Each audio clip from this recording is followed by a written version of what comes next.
ഈശോമിശിഹായിൽ ഏറെ സ്നേഹം നിറഞ്ഞ പ്രിയ സഹോദരി സഹോദരങ്ങളെ, ശ്രീയാക്കാലം ഈ മൂന്നാമത്തെ ഞായറാഴ്ച വിശുദ്ധ ലൂക്കാ എഴുതിയ സുവിശേഷം 9-ാം അധ്യായത്തിലെ 1 മുതൽ 6 വരെയുള്ള വാക്യങ്ങളാണ് ഞായറാഴ്ചയിലെ ധ്യാനവിചിന്തനത്തിനായിട്ട് തിരുസഭ നമുക്ക് നൽകുക. ഈശോ താൻ സ്നേഹിക്കുന്ന തൻ്റെ 12 അപ്പസ്തോലന്മാരെയും വിളിച്ച് അവർക്ക് ദൗത്യമേൽപ്പിക്കുന്ന വചനഭാഗമാണിത്. 6-ാമത്തെ വാക്യത്തിൽ സുവിശേഷം ഇങ്ങനെ എഴുതി വയ്ക്കുന്നുണ്ട്: അവർ പുറപ്പെട്ടു. ഈശോ പറഞ്ഞ കാര്യങ്ങൾ യാതൊരു സംശയവും കൂടാതെ, ഒരു ചോദ്യവും ചോദിക്കാതെ അവർ പുറപ്പെടുകയാണ്. സ്നേഹം നിറഞ്ഞവരെ, ഈശോ തൻ്റെ പരസ്യ ജീവിതത്തിൽ ഒത്തിരി പേരെ കണ്ടുമുട്ടിയിട്ടുണ്ടെങ്കിലും തൻ്റെ ദൗത്യമേൽപ്പിക്കാൻ നേരത്ത് ഈ 12 പേരെ തിരഞ്ഞെടുത്തതിന് ഒരു ലക്ഷ്യമുണ്ട്. ഈശോയ്ക്ക് അറിയാം, തിരിച്ചൊരു ചോദ്യം പോലും ചോദിക്കാതെ തൻ്റെ ദൗത്യം നിറവേറ്റാനായിട്ട് അവർ ഇറങ്ങിത്തിരിക്കുമെന്നുള്ളത്. ഇനി ഈ വചനഭാഗം നമ്മൾ വായിച്ച് കേൾക്കുമ്പോൾ നമ്മളും ക്രിസ്തു ശിഷ്യരാണ്, ഈശോയെ സ്നേഹിക്കുന്നവരാണ്. അതിലൊക്കെ ഉപരി ഈശോ നമ്മളെ സ്നേഹിക്കുന്നുണ്ട്. ഈശോയുടെ ദൗത്യം പൂർത്തീകരിക്കാനും ആ ദൗത്യം മറ്റുള്ളവരിലേക്ക് എത്തിക്കാനുമുള്ള ഒരു ആഗ്രഹം നമ്മളിൽ ഉണ്ടാകണമെന്നുള്ളതാണ് ഇന്നത്തെ ചെറിയ ചിന്ത. എന്താണ് ക്രിസ്തുവിൻ്റെ ദൗത്യം? വചനത്തിലെ ആരംഭത്തിലെ പറയുന്നുണ്ട്, ദൈവരാജ്യം പ്രഘോഷിക്കാനും രോഗികളെ സുഖപ്പെടുത്താനുമായിട്ടാണ് ഞാൻ നിങ്ങളെ അയക്കുന്നതെന്ന്. ഈശോയുടെ ദൗത്യം അത് തന്നെയായിരുന്നു.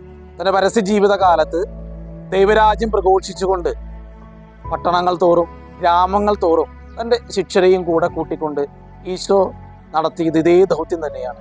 രോഗികളെ സുഖപ്പെടുത്തിയും മറ്റുള്ളവർക്ക് അറിവ് പകർന്നു നൽകും. അവരുടെ സങ്കടങ്ങളിലും സന്തോഷത്തിലും കൂടെയായിരുന്നു കൊണ്ടും ഈശോ ദൈവരാജ്യം പ്രഘോഷിച്ചു. അതേ ദൗത്യം തുടർന്നു കൊണ്ടുപോകാനായിട്ടാണ് തൻ്റെ സ്നേഹിതരെ അവിടുന്ന് ഏൽപ്പിച്ചു കൊടുക്കുന്നതും. ഒത്തിരി നിർദ്ദേശങ്ങൾ ഇന്നത്തെ സുവിശേഷ ഭാഗത്തിൽ നമ്മൾ കാണുന്നുണ്ട്. ഈശോ തൻ്റെ സ്നേഹിതർക്ക് നൽകുന്നതാണ്. ഓരോ യാത്രയ്ക്കും നിർദ്ദേശങ്ങൾ, ഉപദേശങ്ങൾ, ഇൻസ്ട്രക്ഷൻസ് അത് അത്യാവശ്യമാണ്. നമ്മളും യാത്ര ചെയ്യുന്നവരാണ്. നമ്മുടെ യാത്രകളിലും നമ്മൾ ഒത്തിരി നിർദ്ദേശങ്ങൾ പാലിക്കുന്നവരാണ്. ചെയ്യേണ്ടാത്ത കാര്യങ്ങളുണ്ട്, ചെയ്യേണ്ട കാര്യങ്ങളുണ്ട്. വചനത്തിൽ കർത്താവ് ചെയ്യരുതെന്ന് പറയുന്ന ഒരു 5 കാര്യങ്ങളുണ്ട്.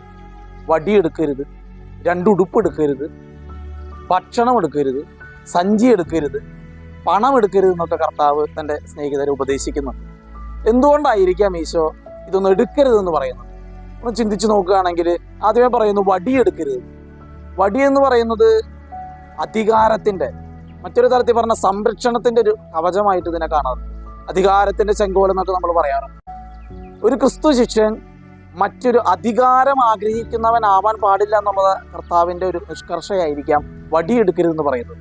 അന്നത്തെ കാലത്ത് ആട്ടിടയന്മാരൊക്കെ ഈ വടി ഉപയോഗിക്കുന്നതും മറ്റുള്ള പ്രതിബന്ധങ്ങളെ ഈ വടി ഉപയോഗിച്ചുകൊണ്ട് അകറ്റി നിർത്താനായിട്ട്, മൃഗങ്ങളുടെയൊക്കെ മറ്റുള്ളവരുടെയൊക്കെ ആക്രമണങ്ങളിൽ രക്ഷപ്പെടാനായിട്ട് ഈ വടി ഉപയോഗിക്കുന്നു. ക്രിസ്തുവിൻ്റെ വചനം പ്രഘോഷിക്കാൻ പോകുന്നവൻ മറ്റൊരു വസ്തുവിൻ്റെയും സംരക്ഷണം ആവശ്യമില്ല. ക്രിസ്തു തന്നെ അവന് സംരക്ഷകനായിട്ടുണ്ട് എന്നുള്ളൊരു പഠിപ്പിക്കൽ കൂടിയാണ് കർത്താവ് ഈ വടി എടുക്കരുതെന്ന് പറയുന്നത്. അതുപോലെ സഞ്ചി എടുക്കുന്നവർ പറയുന്നത്, ശേഖരിക്കാനായിട്ട് ഇറങ്ങിത്തിരിക്കുമ്പോഴാണ് നമ്മൾ സഞ്ചിയൊക്കെ കയ്യിൽ പിടിക്കുക. ക്രിസ്തു ശിഷ്യൻ ഇറങ്ങിത്തിരിക്കുന്നത് അവന് വേണ്ടി ശേഖരിക്കാനുള്ളതല്ല, അവന് ലഭിക്കുന്നതൊക്കെ ദാനമായിട്ട് മറ്റുള്ളവർക്ക് പകർന്നു നൽകുന്നവനായിരിക്കണം യഥാർത്ഥ ക്രിസ്തു ശിഷ്യൻ. നമ്മളെല്ലാവരും ജോലി ചെയ്യുന്നത് ഭക്ഷണത്തിന്, സമ്പാദിക്കാനായിട്ട്, നല്ല വസ്ത്രങ്ങൾക്കൊക്കെ വേണ്ടിയിട്ടാണ്. ഒരു ക്രിസ്തു ശിഷ്യൻ ഇറങ്ങിത്തിരിക്കുമ്പോൾ നമ്മുടെ ആവശ്യമുള്ള മിനിമം കാര്യങ്ങളെക്കാളൊക്കെ ഉപരിയായിട്ട് കർത്താവിനെ സ്നേഹിക്കുന്നവനായിരിക്കണം എന്നുള്ളൊരു ആവശ്യം, ഒരു സ്നേഹം കർത്താവിനുണ്ട്. അതുകൊണ്ടാണ് കർത്താവ് പറയുന്നത്, നൈമിഷികമായ പണത്തിന് വേണ്ടിയിട്ടോ ഭക്ഷണത്തിന് വേണ്ടിയിട്ടോ സമ്പത്തിന് വേണ്ടിയിട്ടോ മറ്റു കാര്യങ്ങൾ ശേഖരിക്കുന്നതിന് വേണ്ടിയിട്ടോ നിന്റെ അധികാരം സ്ഥാപിക്കുന്നതിന് വേണ്ടിയിട്ടോ അല്ല നീ ക്രിസ്തു ശിഷ്യനായിട്ട് ഈ ദൗത്യത്തിന് ഇറങ്ങിത്തിരിക്കേണ്ടത്. മറിച്ച് മറ്റുള്ളവരെ സ്നേഹിക്കാനായിട്ട്, ഈ ക്രിസ്തുവിൻ്റെ ദൈവരാജ്യം മറ്റുള്ളവരിലേക്ക് എത്തിക്കാനായിട്ട് നീ ഇറങ്ങിത്തിരിക്കണം. അതുകൊണ്ട് ഇതൊക്കെ ചെയ്യരുതെന്ന് പറയുമ്പോൾ എല്ലാറ്റിനും ഉപരിയായിട്ട് നിന്റെ സംരക്ഷകനായിട്ട്, നിനക്ക് ഭക്ഷിക്കാനായിട്ട് നൽകുന്നവനായിട്ട്, നിനക്കെല്ലാം നൽകുന്നവനായിട്ട് കർത്താവ് നിന്റെ കൂടെയുണ്ട് എന്നുള്ളൊരു വിശ്വാസമാണ് കർത്താവ് ചെയ്യരുതെന്ന് പറഞ്ഞ് ഇതിലൂടെ നമുക്ക് നൽകുന്നത്. അവസാനമായിട്ട് കർത്താവ് ഒരു കാര്യം ചെയ്യണമെന്ന് പറയുന്നുണ്ട്. നിങ്ങളെ ഏതെങ്കിലും പട്ടണത്തിലൊക്കെ ക്രിസ്തുവിൻ്റെ ദൗത്യവുമായിട്ട് ചെല്ലുമ്പോൾ അവർ നിങ്ങളെ സ്വീകരിച്ചിരുന്നില്ലെങ്കിൽ കാലിൽ പൊടി തട്ടി കളയണമെന്ന് കർത്താവ് പറയുന്നു. യാതൊരുവിധ നെഗറ്റീവ് ചിന്തകളും നിന്റെ മനസ്സിൽ ഉണ്ടാകരുത് എന്നുള്ള കർത്താവിൻ്റെ ആഗ്രഹമാണത്. നമ്മുടെ ഈ ദൗത്യം വഴി, നമ്മുടെ പ്രവർത്തനങ്ങൾ വഴി ആരെങ്കിലൊക്കെ നമ്മളെ കുറ്റപ്പെടുത്തുന്നുണ്ടെങ്കിൽ, നമ്മൾ വിമർശിക്കുന്നുണ്ടെങ്കിൽ, അതൊക്കെ മനസ്സിലേറ്റിക്കൊണ്ട് നീ മറ്റൊരു ദേശത്തേക്ക് പോകേണ്ട ആവശ്യമില്ല. കർത്താവാണ് നിന്റെ സംരക്ഷകൻ.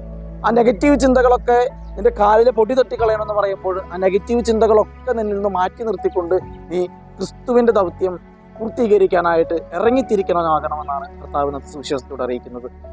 നമ്മളെയും ക്രിസ്തു സ്നേഹിക്കുന്നുണ്ട്, നമ്മളും ക്രിസ്തുവിനെ സ്നേഹിക്കുന്നുണ്ട്. ഈശോ നടത്തിവെച്ച ആ ദൗത്യം നമുക്കും തുടരാനായിട്ട് സാധിക്കണം. ഈ ശ്രീഹാകാലത്തിൽ ക്രിസ്തുവിന് വേണ്ടി ജീവിക്കാനായിട്ട്, ക്രിസ്തുവിൻ്റെ ദൗത്യം നടത്താനായിട്ട്, അത് പൂർത്തീകരിക്കാനായിട്ട് നമുക്ക് ഓരോരുത്തർക്കും സാധിക്കട്ടെ എന്ന് പ്രാർത്ഥിക്കുന്നു, ആശംസിക്കുന്നു. സർവേശ്വരൻ നിങ്ങളെല്ലാവരെയും സമൃദ്ധമായി അനുഗ്രഹിക്കട്ടെ. നമ്മുടെ കർത്താവ് ഈശോ മിശിഹായുടെ കൃപയും പിതാവായ ദൈവത്തിൻ്റെ സ്നേഹവും പരിശുദ്ധാത്മാവിൻ്റെ സഹവാസവും നമ്മെല്ലാവരോടും കൂടെ ഉണ്ടായിരിക്കട്ടെ, ഇപ്പോഴും എപ്പോഴും എന്നേക്കും. ആമേൻ.